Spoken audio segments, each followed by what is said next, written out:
Welcome back. Amid the chaos in the Middle East and following the United Nations announcement of it firing more staff from the United Nations Relief and Works Agency, Canada didn't much do anything with this. In fact, they put a pause here on the funding, reversing that decision 2 months later. So this after an investigation found at least 19 UNRWA employees may have been involved in the October 7th terror attacks on Israel. Joining me now is the host of the Charbon Report, Michael Charbon. Great to see you as always here on a Sunday.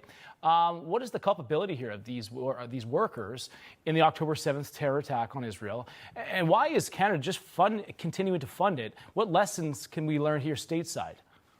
So first, Canada unequivocally condemns the Hamas attacks on Israel on October 7th and supports humanitarian organizations like the Canadian Red Cross to help the Gazan people. Right. Where the controversy has arisen is with UNWRA, which is the United Nations Relief and Work Agency.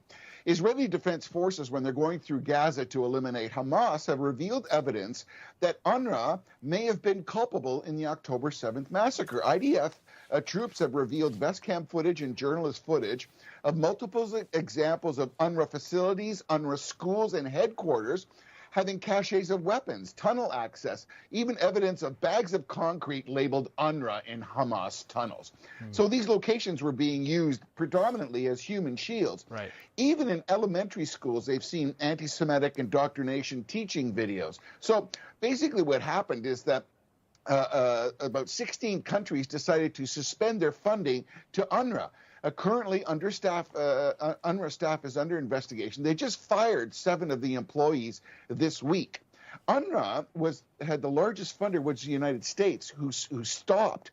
During the Obama years, it was like over 2.4 million. Trump was about 2.4 billion, I should say, under Obama, 424 under Trump, and Biden is just about over 1 billion. Today, other countries, some of them, have started to do partial donations, etc., while the U.S. and the U.K. continue. Where the problem is that Justin Trudeau's Liberal minister, Ahmed Hussein, announced that Canada will resume $100 million quarter funding. I mean, under the Harper government, which was the Conservatives, they never funded it.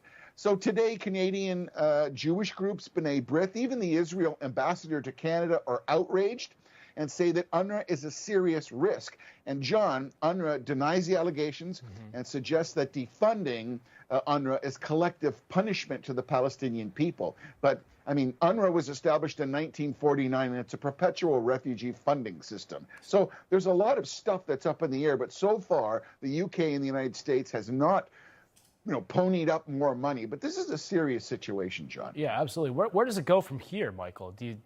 Is Trudeau taking a lot of heat for this? He's taking some heat. I mean, particularly now with a lot of the Palestinian demonstrations, there's still some occupations. People are getting fed up. And with a potential election in 2025, which is going to affect that, there's a pushback. And particularly in the United States, as you're seeing now coming up in Chicago, there's going to be all kinds of turmoil. I mean, there has to be an end to this. Yeah. But it's still up in the air. There's too much evidence, unfortunately, if one really does a deep dive, that UNRWA is not necessarily a very good representative of humanitarian aid. Real quickly before I let you go, I know we're watching right now this DNC is going to play out on Monday. But what is the media? How are they framing Kamala Harris up there with the Canadian outlets? We're seeing what's happening here with the left and how they're propping her up. Do you see the same thing in some of the Canadian outlets? It's joy, John. It's feeling so good. It's joy. We're all holding hands and saying, oh, my God, they have a leader. I mean, it's a 2-4, right? We have an African-American and a woman. I mean, it's even better than Clinton. But I'm hoping that after all this tralala on balloons and kissing babies and letting doves go in Chicago, that maybe someone will start talking about the issues, and hopefully that will come to roost.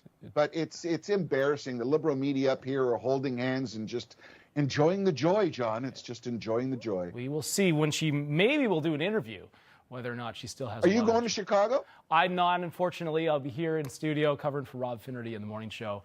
He's out there at the DNC. Oh, we love Bianca De La Garza. She does such a great job. Looking forward to her coverage. Always right on the button, that lady, I tell you. She is great. We appreciate it. Michael Charbon, thank you so much. We appreciate it. We'll see you next week.